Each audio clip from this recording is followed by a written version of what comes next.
आप देख रहे हैं इंडिया टाउन न्यूज, भारत की बात।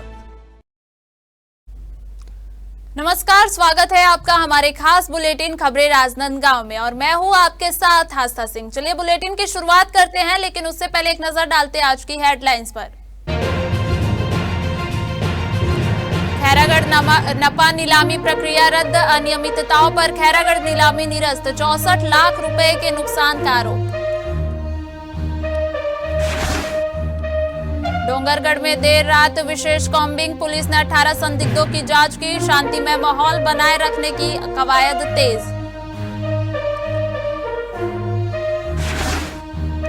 कांग्रेस ने शुरू किया टैलेंट हंट अभियान, राजनांदगांव में कांग्रेस प्रवक्ता चयन की प्रक्रिया, ऑनलाइन आवेदन 20 नवंबर तक।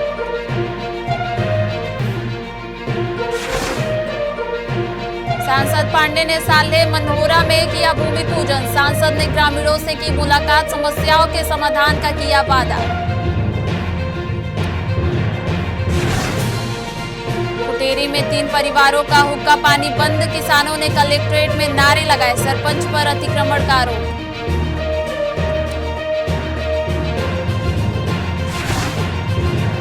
राजनांदगांव जिले के खुटेरी गांव से 3 परिवार का हुक्का पानी बंद होने का मामला सामने आया है। परिवार कई सरकारी दफ्तरों के चक्कर काटने के बाद समाज के समर्थन के साथ जिला कलेक्ट्रेट पहुंचे और भाजपा सरकार के खिलाफ नारे लगाए। पीड़ितों के अनुसार खुटेरी गांव के किसान कई वर्षों से अपनी कृषि भूमि पर खेती कर अपने परिवार का भरण पोषण कर रहे हैं। उनके पास अन्य कोई कृषि भूमि नहीं है। वहीं ग्राम पंचायत के वर्तमान सरपंच और उसका परिवार शासकीय भूमि पर अतिक्रमण कर खेती कर रहे हैं, जिसका तहसीलदार ने निरीक्षण कर प्रमाणित किया है। फिर भी भाजपा सरकार के दबाव में केवल जातिगत आधार पर 3 परिवार का हुक्का पानी बंद कर दिया गया। पीड़ित परिवार और सतनामी समाज के लोग जिला कलेक्ट्रेट पहुंचे, ज्ञापन सौंपा और मांग की है कि गांव को पूरी तरह से अतिक्रमण मुक्त किया जाए। उन्होंने जोर देकर कहा कि ऐसे अन्यायपूर्ण कदम रोकने के लिए सरपंच, उप सरपंच, सचिव और अन्य संबंधित पर कड़ी कार्रवाई हो। चलेगा नहीं चलेगा नहीं चलेगा। जय जय भीम, जय जय भीम, जय जय संविधान। भाजपा सरकार के खिलाफ में नारेबाजी कर रहे हैं लोग आज कलेक्ट्रेट परिसर में पहुंचे हुए हैं। आखिरकार इनका पूरा मामला क्या है उसकी जानकारी लेंगे। फिलहाल मैं आपको बता दें कि ग्राम खुटेरी के ये लोग हैं और अतिक्रमण के मामले को लेकर के आज कलेक्टर से आवेदन करने के लिए यहाँ पर पहुंचे हुए हैं। कलेक्टर के नाम पर ज्ञापन सौंपा है। हमारे साथ में प्रार्थी भी है। क्या कुछ मामला है, क्यों आज यहाँ पर मौजूद हुए हैं? हमारा फसल को, खड़ी फसल को चराकर हमारा हुक्का पानी बंद कर दिया है सरपंच। क्या नाम है सरपंच का? उम्मी साहू, हेमंत साहू। क्यों बंद कर दिया है? क्योंकि हमने रिपोर्ट किया उनके खिलाफ, हमारे फसल को क्यों चराए, इसलिए हमारा हुक्का पानी बंद किया। वो इनके साथ कोई मत जाए गवाह में, इसलिए वो मतलब हुक्का पानी बंद करवाया गया है। कौन कौन बंद किया? सरपंच, उप सरपंच, पंच लोग है उसमें, श्यामलाल है, नीलकंठ है और दुलार है, सहदेव सोनकर है, ऐसे 11 लोग हैं उसमें। सर देखिए, ग्राम खुटेरी में अतिक्रमण बहुत सारे लोग किए हैं और हम लोगों ने 3 तारीख को आवेदन लगाया कि 588, 89, 90, 91, 92, 201/1, 200/3 पूरे अतिक्रमण खाली कराया जाए। यहाँ से तहसीलदार मैडम जांच करने गई थी। सरपंच का जब सीमांकन हुआ, नाप हुआ तो 1.5 एकड़ से ज़्यादा जमीन अतिक्रमण पाया गया। सरपंच का ही, जो भाजपा का सरपंच है, और केवल 3 लोगों को हटाया। हम कह रहे हैं कि जिसका जो अतिक्रमण निकला है उनको तो कम से कम तत्काल उसका जो फसल है उसको रात सात करो और उसके ऊपर कार्रवाई करो। और इनके ऊपर में जो 6 महीना हो गया, इनको कोई काम में बुलाते नहीं हैं, इनके बच्चे को रोका गया। ये जो कहाँ काम करने जाते हैं वहाँ जाकर के लोग रोके, इनको काम में मत रखो। बहुत अच्छा है, कंपनी वाले बोले मेरे यहाँ काम करने आते हैं, आपके गांव के समक्ष नहीं है, ऐसा करके बोले तो ये लोग काम कर रहे हैं। इनका जीवन यापन का लाला पड़ गया। और 3 ही लोगों को हटा के, और जो 200/1 है 3 ही लोगों को क्यों हटाए? 11 एकड़ जमीन है तो आप 11 एकड़ को खाली करिए, ये हमारी मांग है। कितने समय से ये मामला चल रहा है? ये लगभग 6 महीना हो गया। 6 महीने से चल रहा है, अब तक की कोई कार्रवाई नहीं? हाँ, और ये अनुसूचित जाति आयोग, छत्तीसगढ़ मानव अधिकार आयोग, कलेक्टर महोदय, एसडीएम, तमाम लोगों को इन लोगों ने ज्ञापन लगाया है कि हमारा हुक्का पानी बंद है, पर अभी तक उसके ऊपर कोई कार्रवाई नहीं हो रही। हम चाहते हैं कि तत्काल कार्रवाई हो। नगर पालिका परिषद खैरागढ़ की वर्ष 2025 की दुकान नीलामी में सामने आई कथित अनियमितताओं ने बड़ा मोड़ ले लिया है। विधायक प्रतिनिधि मनराखन देवांगन द्वारा नगरीय प्रशासन विभाग रायपुर में की गई शिकायत के बाद नगर पालिका प्रशासन ने त्वरित कार्रवाई करते हुए पूरी नीलामी प्रक्रिया को तत्काल प्रभाव से निरस्त कर दिया है। देवांगन ने अपनी शिकायत में आरोप लगाया था कि वर्ष 2023 की तुलना में वर्ष 2025 की नीलामी में दुकानों की बोली जानबूझकर 40 से 60% तक कम की गई, जिसके कारण नगर पालिका को 64,77,000 रुपए का प्रत्यक्ष वित्तीय नुकसान हुआ। उन्होंने इसे संगठित आर्थिक अपराध बताते हुए संबंधित अधिकारियों पर आपराधिक प्रकरण दर्ज करने की मांग की थी। शिकायत के समीक्षा के बाद सीएमओ ने आधिकारिक आदेश जारी करते हुए बताया कि 14 अक्टूबर 2025 को संपन्न नीलामी में नियमों का उल्लंघन पाया गया। आदेश में जिक्र है कि सभी 11 दुकानों की नीलामी तत्काल प्रभाव से रद्द की जाती है। अभी आपको पता चला होगा कि हाँ, हमारे द्वारा 14 अक्टूबर को नीलामी प्रक्रिया किया था और चूंकि पूर्व में उसमें 3 दुकानदार है जो बोली करता भाग लिए थे और उसका पैसा जमा नहीं हो पाया था और वही रिपीट हो गया था 2022, क्योंकि वो पुरानी 2022 में नीलामी तो अभी जांच में पाया गया और इस त्रुटिपूर्ण प्रक्रिया हो तो उसको तत्काल हमने निरस्त कार्रवाई किया गया। डोंगरगढ़ पुलिस ने अपराध नियंत्रण और असामाजिक गतिविधियों पर अंकुश लगाने के लिए सोमवार देर रात एक विशेष कॉम्बिंग गश्त अभियान चलाया। पुलिस अधीक्षक अंकित शर्मा के निर्देशन और अतिरिक्त पुलिस अधीक्षक राहुल देव शर्मा के मार्गदर्शन में संचालित इस कार्रवाई में पुलिस टीमों ने रात 10:30 बजे से लेकर 2 बजे तक विभिन्न इलाकों में सघन जाँच की। अभियान के दौरान पुलिस ने कश्मीरी, दंतेश्वरी, बोगीपारा और ओछली क्षेत्र में घरों तक दस्तक देकर संदिग्ध गतिविधियों की जानकारी एकत्र की। गश्त के दौरान कुल 18 गुंडा, बदमाश, वारंटी आरोपियों, गांजा तस्करों और शराब तस्करों की जांच की गई और उनकी गतिविधियों के संबंध में महत्वपूर्ण इनपुट जुटाए गए। इस दौरान पुलिस अधिकारियों ने बताया कि क्षेत्र में शांति और कानून व्यवस्था बनाए रखने के लिए ऐसे अभियान आगे भी लगातार जारी रहेंगे। कांग्रेस पार्टी ने प्रदेश में अपनी मजबूती और प्रभावी आवाज तैयार करने के उद्देश्य से टैलेंट हंट अभियान की शुरुआत की है।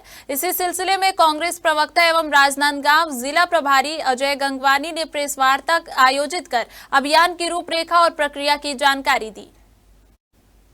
अखिल भारतीय कांग्रेस कमेटी के निर्देश पर छत्तीसगढ़ प्रदेश द्वारा जिला, प्रदेश एवं राष्ट्रीय स्तर के प्रवक्ताओं के चयन के लिए अभियान पूरे राज्य में चलाया जा रहा है। अभियान को सफल बनाने के लिए प्रदेश कांग्रेस अध्यक्ष दीपक बैज ने एक उच्च स्तरीय समिति का गठन किया है, जिसका समन्वय प्रदेश कांग्रेस के संचार प्रमुख सुशील आनंद शुक्ला कर रहे हैं। जिला प्रभारी ने बताया कि प्रतिभागियों के लिए QR कोड और हिंदी, अंग्रेजी दोनों भाषाओं में गूगल फॉर्म लिंक जारी किया गया है। इच्छुक उम्मीदवार 20 नवंबर तक ऑनलाइन आवेदन भर सकते हैं। अजय गंगवानी ने कहा कि कांग्रेस पार्टी अधिक से अधिक युवाओं को पार्टी को मजबूत आवाज बनाकर उभरते देखने के लिए इस अभियान को बड़े स्तर पर संचालित कर रही है। अंत में जिला प्रभारी ने जिले के जागरूक युवाओं और सक्रिय कांग्रेस जनों से इस अभियान से जुड़कर कांग्रेस की सशक्त आवाज बनने में योगदान देने की अपील की है। देखिए, कांग्रेस पार्टी अखिल भारतीय कांग्रेस कमेटी के संचार विभाग के द्वारा न केवल छत्तीसगढ़ में पूरे देश में एक नेशनल टैलेंट हंट कांग्रेस का चयन अभियान चलाया जा रहा है। इस अभियान के माध्यम से जो युवा प्रतिभाशाली व्यक्ति हैं, जो कांग्रेस की रीति नीति पे, कांग्रेस की विचारधारा पे, कांग्रेस के गौरवशाली इतिहास पे विश्वास रखते हैं, आज जो लोकतंत्र और संविधान की हत्या करने का दुष्प्रयास केंद्र की मोदी सरकार और छत्तीसगढ़ की सहायता सरकार लगातार कर रही है, उसके खिलाफ एक मजबूत आवाज बनकर उभरना चाह रहे हैं। तो कांग्रेस पार्टी इस टैलेंट अभियान के माध्यम से एक मजबूत मंच, एक सुनहरा मौका इस संस्कारधानी के युवकों को देना चाहती है और लगातार ये जो कार्यक्रम है 5 नवंबर से जारी है और न केवल छत्तीसगढ़ में, पूरे देश में इसको लगातार युवाओं का जबरदस्त उत्साह समर्थन मिल रहा है और ऐसा आशा करता हूँ एक शानदार टीम जो विपक्ष की, देश की लोकतंत्र की बचाने की जो उम्मीदें, आशा देश के युवाओं से देश के नागरिक लगाते हैं, उस उम्मीद के साथ लगातार इस अभियान को पूरी ईमानदारी से हम लोग निभा रहे हैं। सांसद संतोष पांडे राजनांदगांव जिले के खुज्जी विधानसभा के ग्राम साल्हे मनहोरा पहुंचे और वहां मुख्यमंत्री समग्र विकास योजना के तहत साहू समाज के सामुदायिक भवन का विधिवत भूमि पूजन किया। इस अवसर पर साहू समाज एवं ग्रामीण भी मौजूद रहे।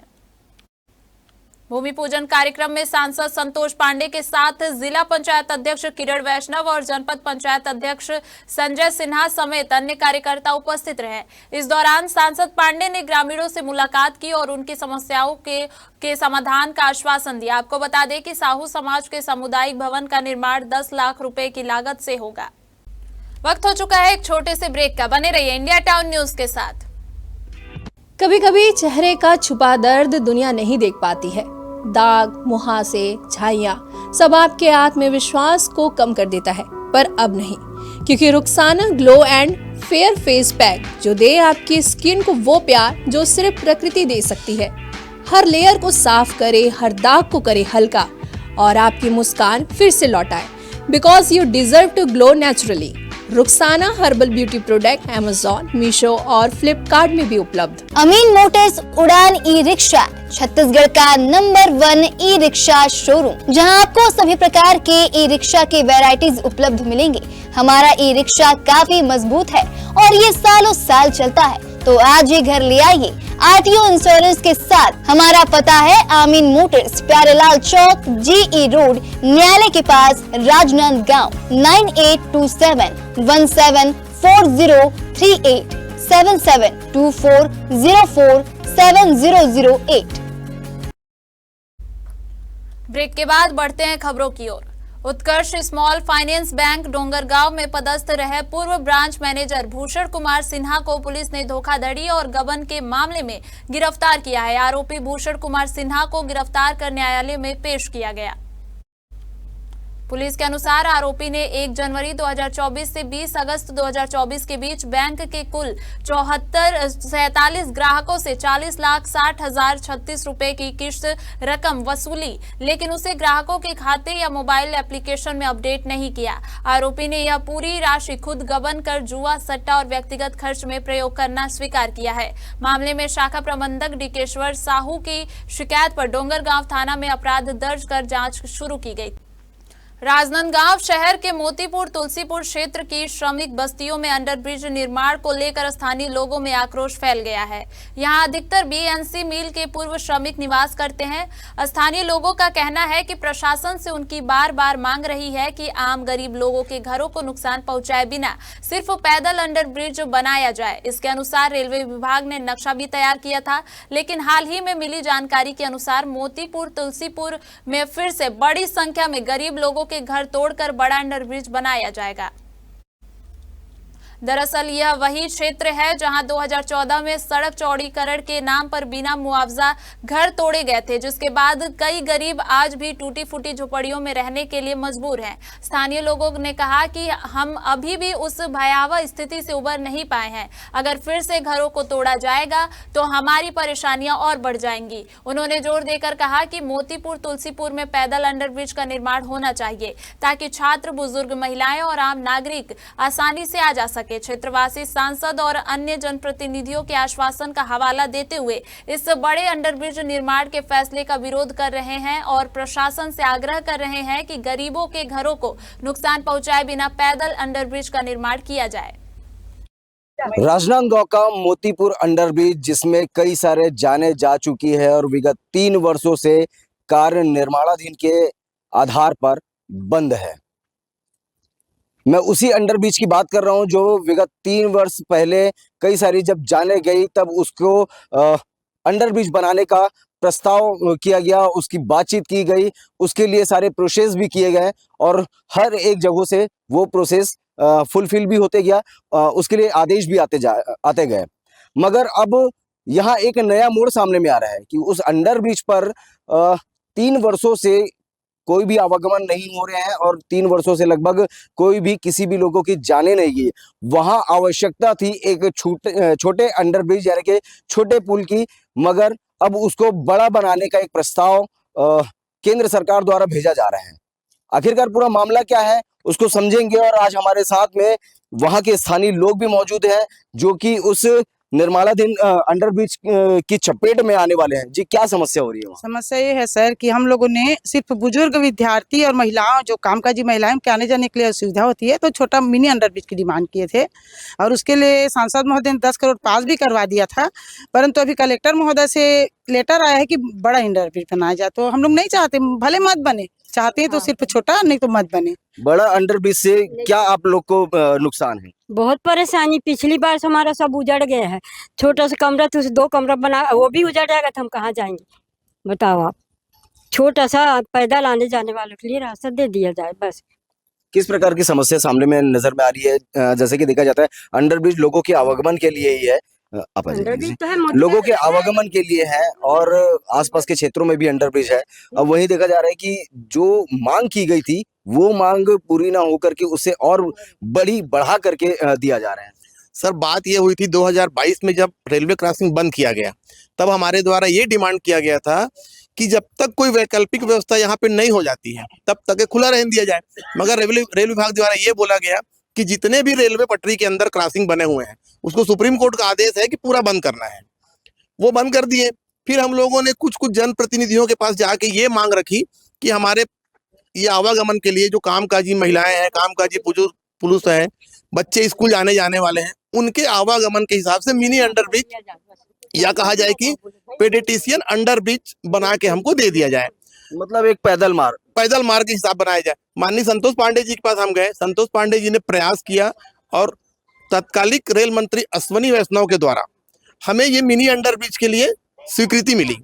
उस स्वीकृति के आधार पर फंडिंग के लिए गया, उसके बाद में लगभग 10 करोड़ रुपये स्वीकृत भी हो गया। अब जब रेलवे अधिकारी से बात की गई तो रेलवे अधिकारियों के द्वारा ये बोला गया कि कलेक्टर साहब के पास से हमको एक लेटर मिला है जिसमें ये बोला गया है जो मिनी अंडरब्रिज प्रस्तावित है या जो पास हुआ है, स्वीकृत किया गया है, वो अंडरब्रिज आम जनता के लिए उतना फायदेमंद नहीं है, इसलिए उसको 2 व्हीलर के आवागमन के हिसाब से बनाया जाए। तब जैसे 2 व्हीलर का नाम आया तो रेल विभाग द्वारा ये बोला गया कि 2 व्हीलर में अगर हम आवागमन की व्यवस्था देते हैं तो हम यू आकार का जो पास हुआ है आपका अंडरब्रिज, वो अंडरब्रिज को हम नहीं बना पाएंगे, हम बनाएंगे सीधा।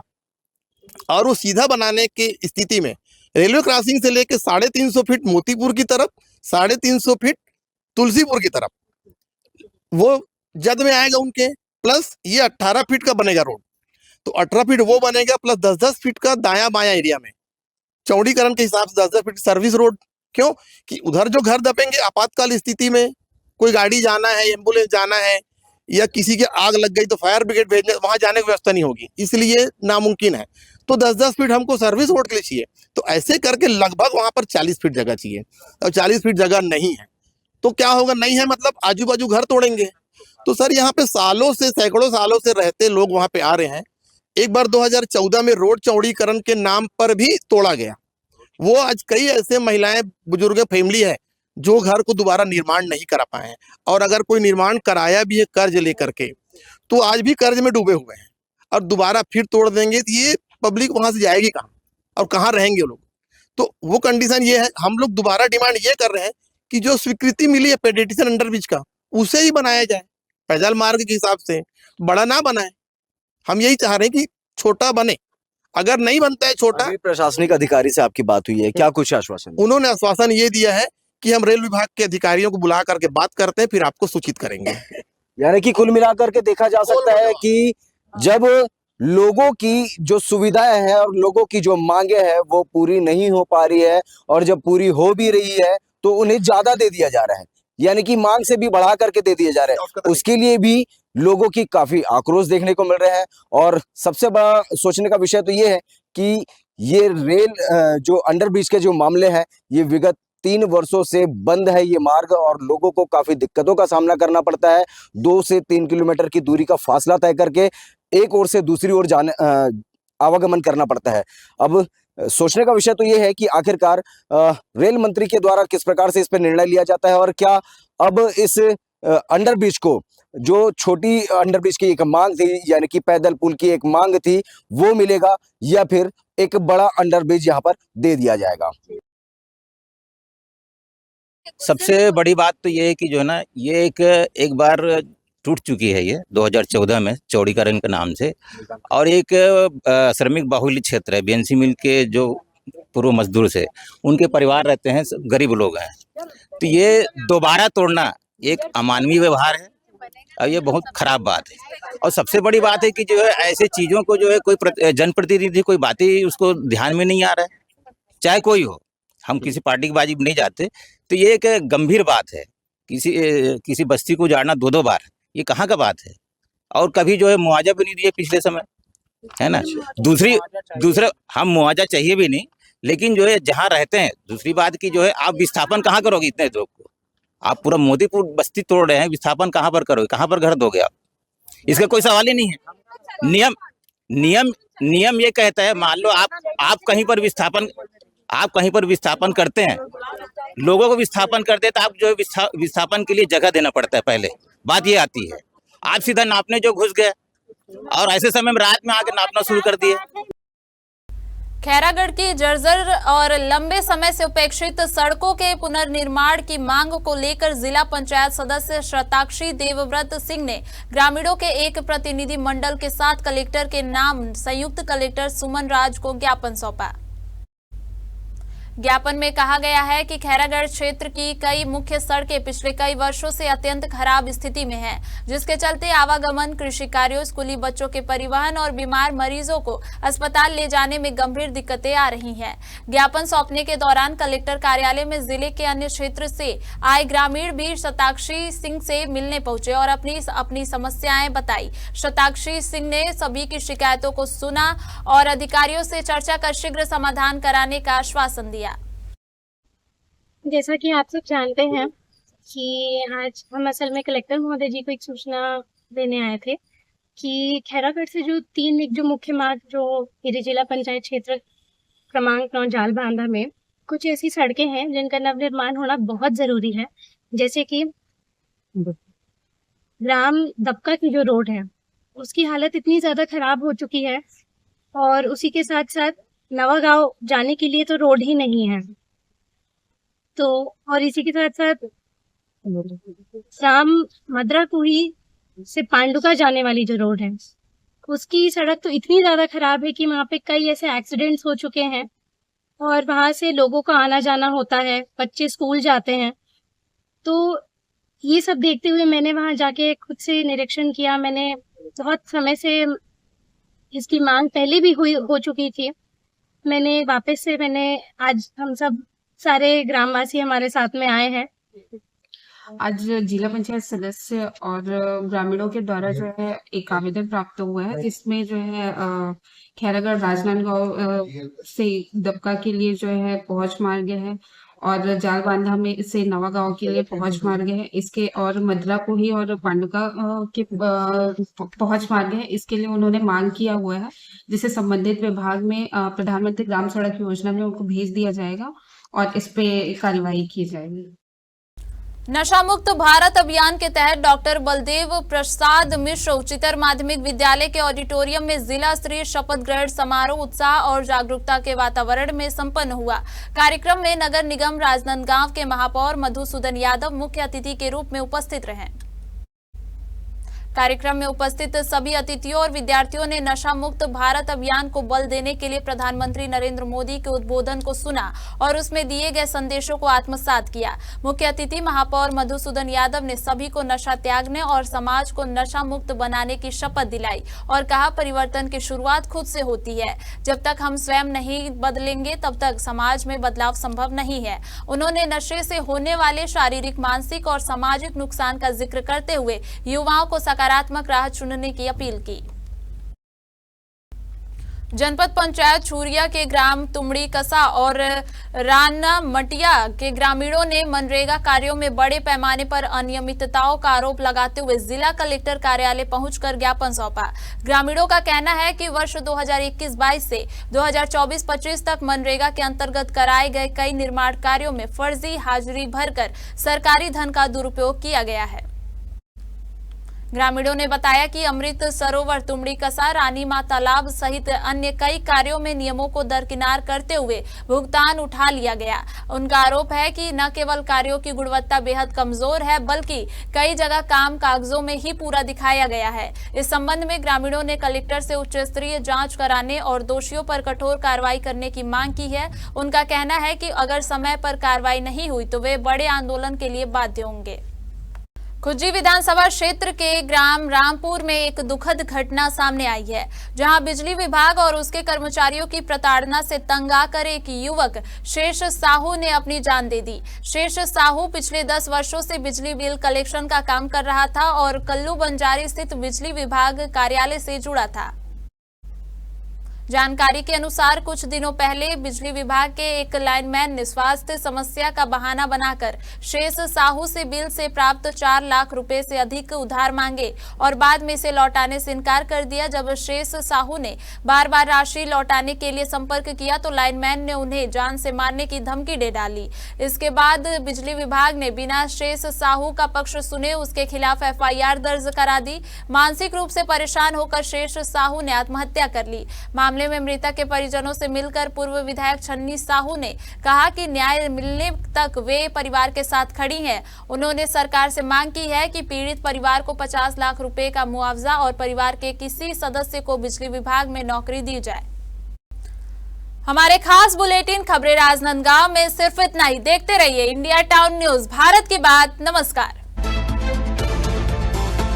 आप देख रहे हैं इंडिया टाउन न्यूज, भारत की बात।